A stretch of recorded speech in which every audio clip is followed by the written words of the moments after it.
Welcome to Star Achievers. Today we are here to discuss DNA fingerprinting. इसको हम DNA profiling बोल देते हैं या डीएनए टेस्ट भी बोल देते हैं। डीएनए फिंगरप्रिंटिंग एक ऐसी टेक्निक है जिसमें डीएनए के कुछ एरिया के न्यूक्लियोटाइड सीक्वेंस को स्टडी किया जाता है जो हर इंडिविजुअल में यूनिक होते हैं।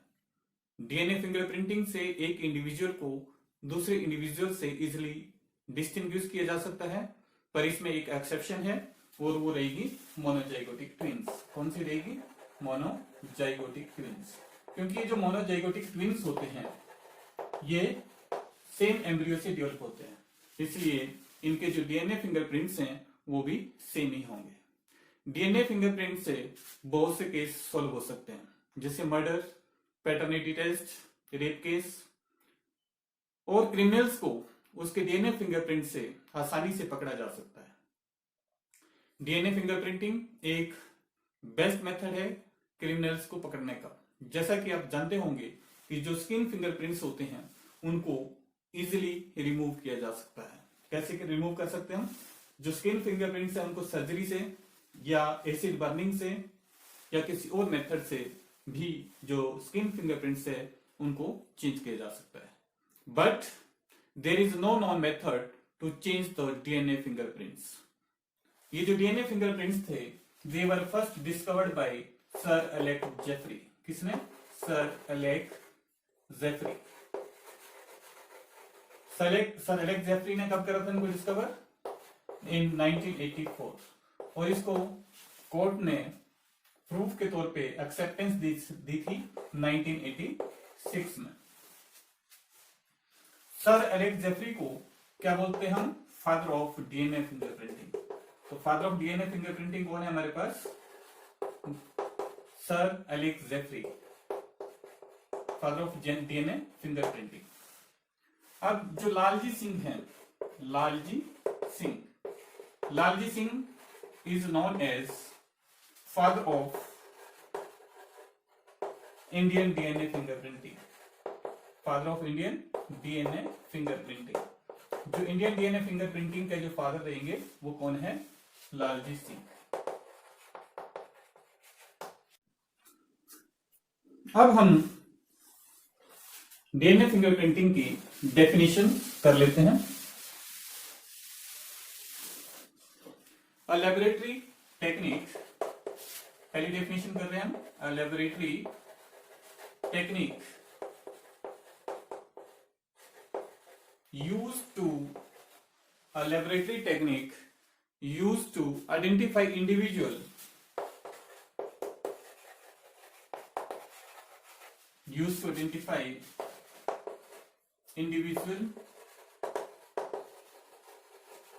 by using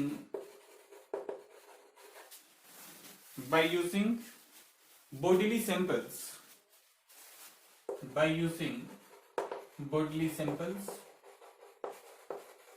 such as blood, saliva, hairs, etc. is referred as DNA fingerprinting. Is referred to as DNA fingerprinting.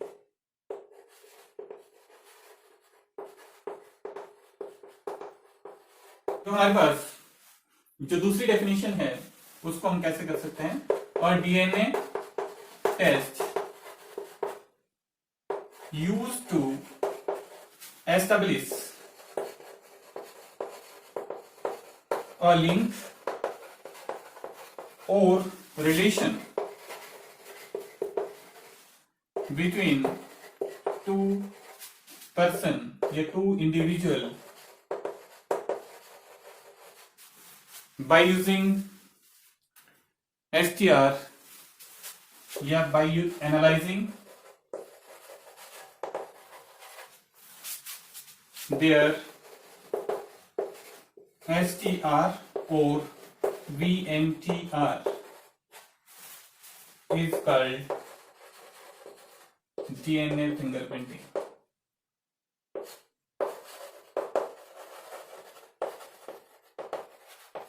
ये जो VNTR या STR ये क्या होते हैं? STR का मतलब क्या हुआ?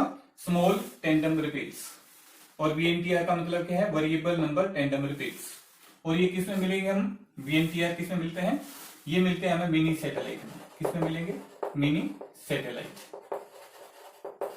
और ये जो STR हैं ये किसमें मिलेंगे हमें? माइक्रो सैटेलाइट में। माइक्रो सैटेलाइट में।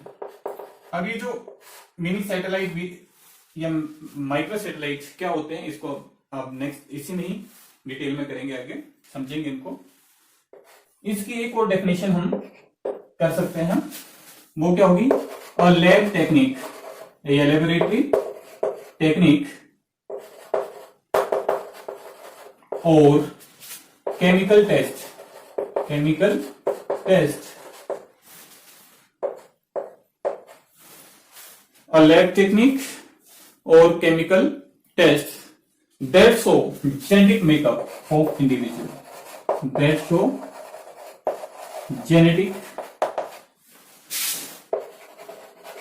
makeup of an individual।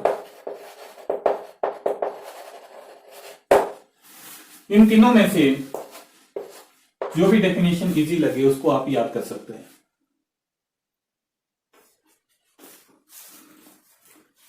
अब हम इसका बेस समझते हैं। डीएनए फिंगरप्रिंटिंग का बेस क्या है? जो डीएनए फिंगरप्रिंटिंग है उसका बेस क्या होगा? जैसे हमें पता है कि जितने भी ह्यूमन बींग्स होते हैं या ह्यूमन बींग्स है, ह्यूमन जीनोम में कितने बेस पेयर रहेंगे? 6.6 इंटू 10⁹ बेस पेयर। अब इसमें जो 6.6 इंटू 10⁹ बेस पेयर होते हैं, इसमें जो 99.9% जो डीएनए होगा वो क्या होगा? सब में सेम रहेगा। ओनली 0.1% जो डीएनए है, जो 0.1% डीएनए है वो डिफर करता है। तो 0.1% में कितने बेस हो जाएंगे? 3 इंटू 10⁶ बेस पेयर रहेंगे। अभी जो 99, जैसे अगर हम समझें इसको कि जैसे हमारे पास ये डीएनए है, इसका मेजर पोर्शन तो क्या करेगा? 99.9% जो होगा वो क्या है हमारे पास? वो रहेगा हमारे पास बल्क डीएनए, बोल देते हैं इसको हम बल्क डीएनए। और ये जो 0.1% है इसको क्या बोलेंगे हम? Repetitive DNA. रेपिटेटिव डीएनए, इसको क्या बोल रहे हैं हम? रेपिटेटिव डीएनए बोल देते हैं। ये जो बल्क डीएनए है जो 99.9% होता है, ये हर इंडिविजुअल में, हम में, आप में, सब में ये जो है वो सेम रहता है। ओनली जो 0.1% जो डीएनए है, जो कितने बेस पेयर होंगे उसके? 3 इंटू 10⁻⁴ बेस पेयर होते हैं, वो सब में डिफर करता है। और यही जो है वो बेस है डीएनए फिंगरप्रिंटिंग का। जो यहाँ पे ये जो डिफरेंस आ रहा है, इसी के ऊपर जो है डीएनए फिंगरप्रिंटिंग डिपेंड होती है। अब ये जो 99.9% डीएनए है इसको क्या बोल देते हैं हम? Non coding. क्या है ये? नॉन कोडिंग डीएनए है। और ये जो 0.1% है इसको क्या बोल देते हैं हम? Coding DNA. अब ये जो नॉन कोडिंग डीएनए है इसका काम क्या होता है? जो नॉन कोडिंग डीएनए है इसका काम क्या होता है? जीन एक्सप्रेशन को रेगुलेट करना। क्या काम है इसका? Regulation of gene expression. जो जीन एक्सप्रेशन है उनको ये रेगुलेट करेगा। Regulation of gene expression. अब ये जो कोडिंग डीएनए है या रिपीटेटिव डीएनए है इसको हम क्या बोल देते हैं? सैटेलाइट डीएनए भी बोल देते हैं। क्या बोलेंगे इसको हम? Satellite DNA. क्या बोलेंगे इसको? Satellite DNA. जब हम डेंसिटी ग्रेडियंट सेंट्रीफ्यूगेशन करते हैं इनका, तो ये जो हमारे पास जो बल्क डीएनए है it form major peak, and जो सैटेलाइट डीएनए है इट फॉर्म माइनर पीक्स। अभी सैटेलाइट डीएनए जो होगा वो दो तरह का रहेगा। हमारे अभी जो सैटेलाइट डीएनए है वो, इसको हम डिफरेंशिएट करते हैं। कैसे करेंगे? 3 तरह से इसको डिफरेंशिएट करते हैं। On the basis of base composition. Base composition, दूसरा लेंथ ऑफ सेगमेंट, एंड तीसरा नंबर ऑफ रिपीटिव यूनिट। इनके ऊपर जो है, जो सैटेलाइट डीएनए है वो दो तरह का रहेगा। एक होगा मिनी माइक्रो सैटेलाइट और दूसरा रहेगा हमारे पास मिनी सैटेलाइट। अब ये जो माइक्रो सैटेलाइट डीएनए है, इसमें जो बेस कंपोजिशन होगी वो एटी रिच एरिया इसमें ज्यादा रहेगा, एटी रिच होगी ये। और ये जो है मिनी सैटेलाइट, उसमें ये जीसी रिच एरिया होगा, इसमें वेनोसिन साइटोसिन रिच एरिया ज्यादा होगा। और जो लेंथ होगी सेगमेंट की वो कितनी रहेगी, 1 to 6 बेस पेयर लॉन्ग। कितनी रहेगी माइक्रो सैटेलाइट की, 1 to 6 बेस पेयर लॉन्ग रहेगी लेंथ। और जो मिनी सैटेलाइट है उसकी कितनी रहेगी, 10 to 60 बेस पेयर लॉन्ग रहेगी। ये कितनी रहेगी, 10 to 60 बेस पेयर लॉन्ग होगी।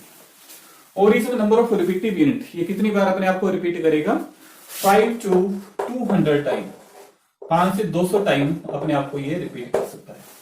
और ये जो मिनी सैटेलाइट है वो कितनी बार अपने आप को रिपीट कर सकता है, 10 to 1000 टाइम इसमें ये अपने आप को रिपीट कर सकता है।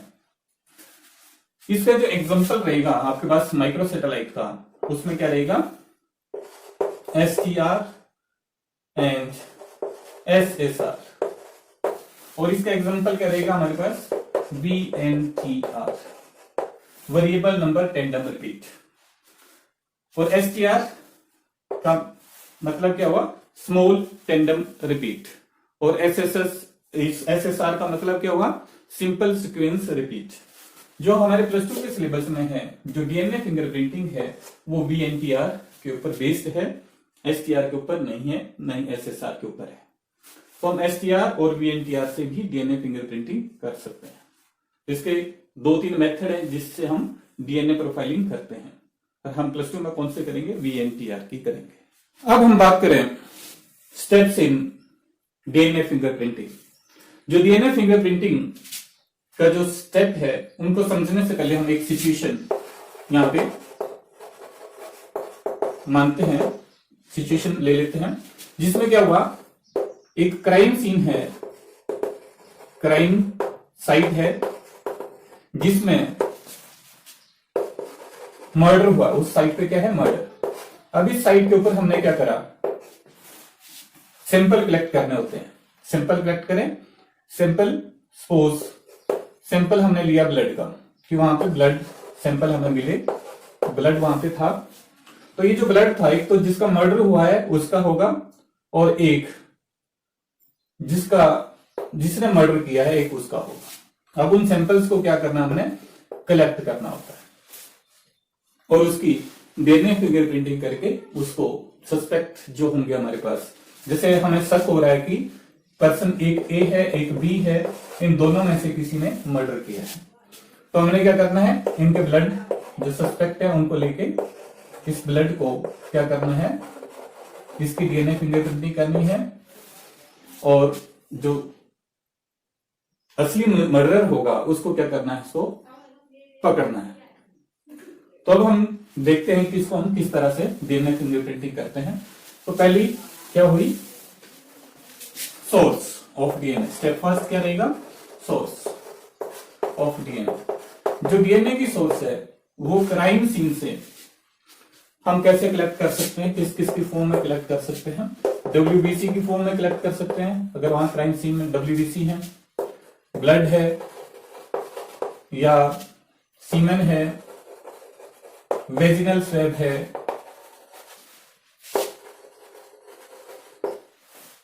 हेयर फॉलिकल्स हैं, स्किन सेल्स हैं। स्किन सेल जैसे अगर वो लड़ भी रहे हैं तो उनके जो नाखून होते हैं, खरोंच जो मारेंगे उसमें भी स्किन सेल हम कलेक्ट कर सकते हैं।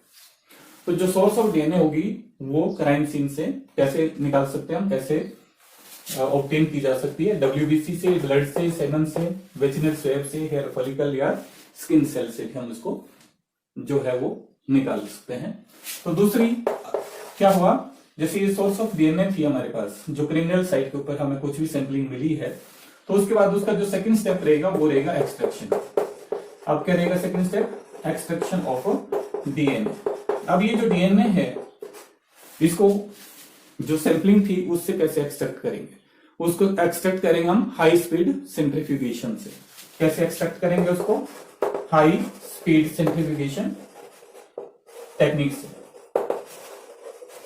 हाई स्पीड सेंट्रीफ्यूगेशन में क्या होगा, जो सेल हैं उनके न्यूक्लियाई सेपरेट हो जाते हैं। जो हमारे पास सेल्स थे उनके न्यूक्लियाई हमने सेपरेट करे और उस न्यूक्लियाई से क्या करा हमने? डीएनए को एक्सट्रैक्ट कर लिया। अब डीएनए की एक्सट्रैक्शन होगी। अब जो ये जो डीएनए है अगर हमारे पास एक डिजायर अमाउंट में नहीं है तो उसके बाद हम इसको क्या कर सकते हैं? एम्पलीफाई भी कर सकते हैं। अगर ये कम अमाउंट में है तो हमें एक स्टेप और करना पड़ेगा, एम्पलीफिकेशन। तो एम्पलीफिकेशन से क्या करना हमने? ये जो एक्सट्रैक्टेड डीएनए जो लेस अमाउंट में है उसकी बहुत सारी कॉपी बनाते हैं हम। कैसे बनाएंगे? By polymerase chain reaction technique से। तो पॉलीमरेज चेन रिएक्शन टेक्निक से हमने क्या करा, जो डीएनए अगर हमारे पास कम अमाउंट में था उसको क्या करा है? उसका अमाउंट बढ़ा दिया है by using polymerase chain reaction. ठीक है। अब यहां पे जो नेक्स्ट स्टेप होगा वो हमारे पास क्या होगा? Digestion of this DNA after obtaining from PCR method. इसको क्या करना है हमें? अब डाइजेशन करवाना है रेस्ट्रिक्शन एंडोन्यूक्लियस से। तो डाइजेशन, अगला स्टेप क्या रहेगा? डाइजेशन या ब्रेक डाउन ऑफ डीएनए या फ्रेगमेंटेशन ऑफ डीएनए विद या by using enzyme restriction endonuclease. Restriction endonuclease, ये जो रेस्ट्रिक्शन एंडोन्यूक्लियस है इनको हमें पता है क्या बोलते हैं? इनको मॉलिक्यूलर सीजर भी बोल देते हैं। रेस्ट्रिक्शन एंडोन्यूक्लियस ऐसे एंजाइम होते हैं जो डीएनए को एक स्पेसिफिक साइट के ऊपर कट करते हैं। तो रेस्ट्रिक्शन एंडोन्यूक्लियस क्या था? जो डीएनए हमारे पास ऑब्टेन हुआ है उसको क्या करेगा? ये एक पर्टिकुलर साइट के ऊपर कट कर देगा। अब इसके बाद जो हमारा अगला स्टेप रहता है उसमें क्या करते हैं? हम जेल इलेक्ट्रोफोरेसिस करते हैं। अब ये जो स्टैंड बने हैं हमारे पास, जो रेस्ट्रिक्शन एंडोन्यूक्लियस में जिसको कट कर दिया था उनको हम वीएनटीआर भी बोल देंगे और इन वीएनटीआर की सेपरेशन की जाएगी बाय यूजिंग जेल इलेक्ट्रोफोरेसिस। कैसे करेंगे हम? Gel electrophoresis. अब ये जो जेल इलेक्ट्रोफोरेसिस है एग्रोज जेल यूज करते हैं इसमें, एग्रोज जेल इलेक्ट्रोफोरेसिस भी बोल सकते हैं। अब इसको कैसे किया जाता है एग्रोज जेल इलेक्ट्रोफोरेसिस को? तो हमने जैसे जो एग्जांपल कंसीडर करा था, यहाँ पे ये प्लेट है। इसको क्या करा हमने? यहाँ पे सैंपल जो हमारे पास कलेक्ट हुए थे, हमने यहाँ पे 3 सैंपल ले लिए। एक तो मर्डरर का था, जिसने मर्डर किया था, हमने तो वही डीएनए जो हमारे पास क्राइम सीन से था उसको लिया है। सस्पेक्ट ले लिया हमने, एक ए ले लिया, एक बी ले लिया, जिसका ये ब्लड हो सकता है जो फर्स्ट पॉइंट पे है। अब इसमें हमने क्या करा? ये जो प्लेट है इसमें हमने पॉजिटिव नेगेटिव चार्ज या वायर से बैटरी के साथ जोड़ दिया इसको। तो ये नेगेटिव है सपोज और ये पॉजिटिव है। हमें पता है कि जो डीएनए होता है वो नेगेटिव होता है तो वो पॉजिटिव की तरफ मूव करेगा। इसमें नंबरिंग कर दी मैंने 1 2 3 4 5 या 6 जो भी है नंबरिंग है। अब इसको क्या बोलेंगे हम? कैथोड। और इसको क्या बोल रहे हैं हम? एनोड। अब हमने इसमें जो वीएनटीआर थे जो हमारे पास डाइजेशन के बाद जो रेस्ट्रिक्शन एंडोन्यूक्लियस जो डाले थे जिसने डीएनए के फ्रेगमेंट्स कर दिए, इनको हमने वीएनटीआर बोल दिया। अब इन सैंपल्स को, इसको वीएनटीआर को हमने कहां डाला? एक तो जो मर्डरर है उसका सैंपल यहां डाल दिया हमने ब्लड का, डीएनए का, और जो सस्पेक्ट है उसका एक का यहां डाला है, एक का यहां पे डाला है। जब हम इसको क्या करते हैं? करंट पास करा तो ये जो जैसे सपोज मर्डरर का जो डीएनए है, जो डीएनए के जो फ्रेगमेंट है वीएनटीआर है, वो क्या करेगा? सपोज यहाँ पे इस पोजीशन पे जाके रुका है, या 2 पे भी रुका है या कहीं भी रुका है। ए का रुका है सपोज 4th पे और एक 5th पे, बी का रुका है 1 पे और 2 पे। ये चीज हमें अभी दिखती नहीं है। जब हम क्या कर रहे हैं जेल इलेक्ट्रोफोरेसिस में, जो एग्रोस जेल है उसका यूज करके इन डीएनए जो फ्रेगमेंट्स हैं उनको क्या करते हैं, सेपरेशन की जाती है। तो इसमें जेल इलेक्ट्रोफोरेसिस में जो डीएनए फ्रेगमेंट है उनको सेपरेट किया जा रहा है। और अब हम देखें, ये जो डीएनए फ्रेगमेंट हैं ये हमें दिखते नहीं है, इनको विजुअलाइज करने के लिए हमें एक कार्सिनोजेनिक डाई, कार्सिनोजेनिक का मतलब हो गया जो कैंसर काउज करती है, कार्सिनोजेनिक डाई जिसको क्या बोलते हैं हम, इथीलियम ब्रोमाइड, इसका यूज करते हैं। ये जो इथीलियम ब्रोमाइड है अगर इसमें यूवी रेडिएशन पास की जाए तो ये चमकती है, तो यहाँ फ्रेगमेंट हमें चमकते हुए दिख जाएंगे। ये जो डीएनए स्ट्रैंड है जब ये सेपरेशन हुई है इनको क्या बोल देते हैं हम, RFLP भी बोल देते हैं। RFLP का मतलब क्या होगा, रेस्ट्रिक्शन फ्रेगमेंट लेंथ पॉलीमॉर्फिज्म। अब इसके बाद हम क्या कर रहे हैं, इसमें एल्कालीन सोल्यूशन डालेंगे। अब ये जो एल्कालीन सोल्यूशन है वो क्या करता है, जो डीएनए हमारे पास जो है वो डबल स्ट्रैंडेड होता है, तो ये इसको किस में कन्वर्ट कर दे रहा है, सिंगल स्ट्रैंड में कन्वर्ट कर देता है। किसमें अलग कर देगा, ये सेपरेट कर देगा सिंगल स्ट्रैंड में। तो यहाँ पे डीएनए जो है वो सिंगल स्ट्रैंडेड हो गया है। कैसे हुआ, बाय यूजिंग एल्कालीन केमिकल्स या एल्कालीन सोल्यूशन। अब इसके बाद हमें जो यूज करना है वो क्या करनी है, हमें साउदर्न ब्लोटिंग करनी है। क्या करनी है इसके बाद, southern blotting. Southern blotting, southern blotting कैसे की जाती है, जो साउदर्न ब्लोटिंग होती है इसमें नाइलॉन मेम्ब्रेन या नाइट्रो सेलुलोज सीट का यूज किया जाता है। नाइट्रोजन क्या होते हैं, नाइलॉन सीट का या नाइट्रोजन या नाइट्रोसेलुलोज मेम्ब्रेन का यूज किया जाता है।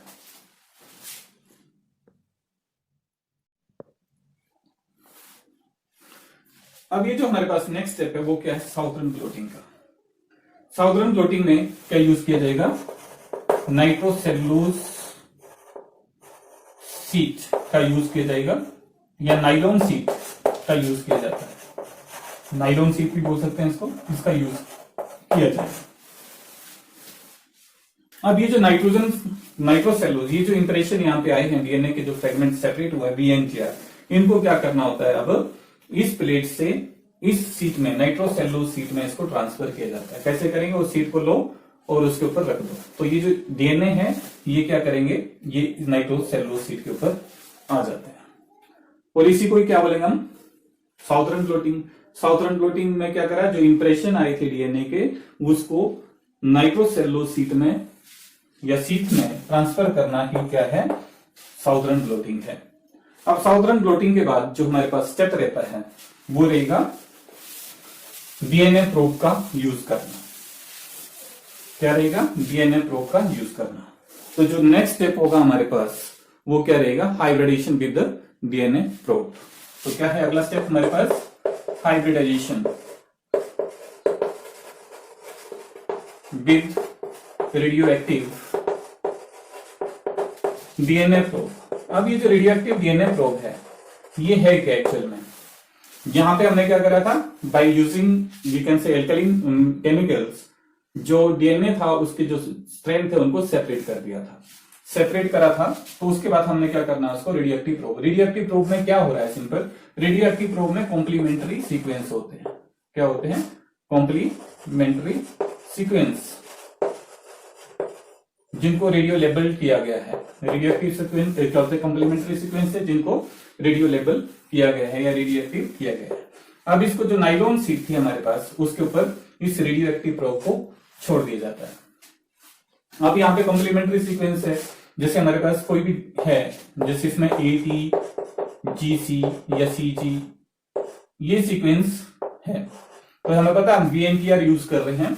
VNTR में ये 10 तक हो सकते हैं रेपिटेशन, एक बेस जो है वो 10 तक रहेगा। ATGC या GCG AT इस तरह का स्ट्रैंड है। तो इसका जो कॉम्प्लीमेंट्री होगा 1 2 3 4 5 6 7 8 में 10 हो गए। तो इसका जो रेडियोएक्टिव प्रोब होगा उसका कॉम्प्लीमेंट्री क्या होगा, ये कितनी बार रिपीट करेंगे वो चीज हमने यहाँ पे स्टडी करनी होती है।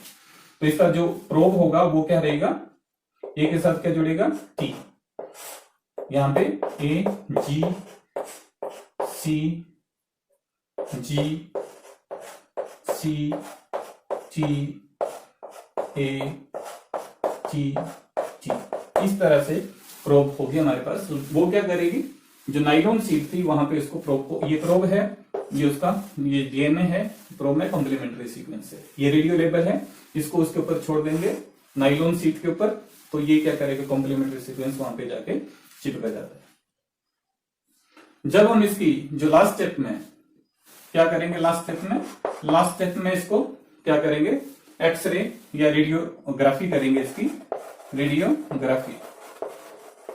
रेडियोग्राफी में क्या होगा, जब हम उसमें एक्सरेज जो है उसको एक्सरेज को इसमें डालेंगे तो क्या होगा, वहां पे जहां पे ये प्रोब जुड़ी हुई है यहां पे ये बैंड देगी, डार्क बैंड देती है, और उन इंप्रेशंस को क्या किया जाएगा, डीएनए फिंगरप्रिंटिंग के ऊपर उसको मैच किया जाता है, और वहां पे उसका वी कैन से जो सस्पेक्ट है या मर्डरर है उसको फाइंड आउट कर सकते हैं। जैसे हम यहाँ पे बात कर लें कि हमारे पास क्या था, ये नाइलॉन शीट है, अब यहाँ पे जेल इलेक्ट्रोफोरेसिस नहीं है, यहाँ पे नाइलॉन शीट की बात करें, जिससे हमारे पास ये मर्डर का सैंपल था जो कहां पे 1 और 2 के ऊपर जाके रुक रहा है, और यहाँ पे ए का जो था 4, 5 के ऊपर रुक रहा है, बी का भी कहां पे रुक रहा है 1, 2 पे जाके, तो इसका मतलब जो मर्डर होगा वो कौन होगा, बी।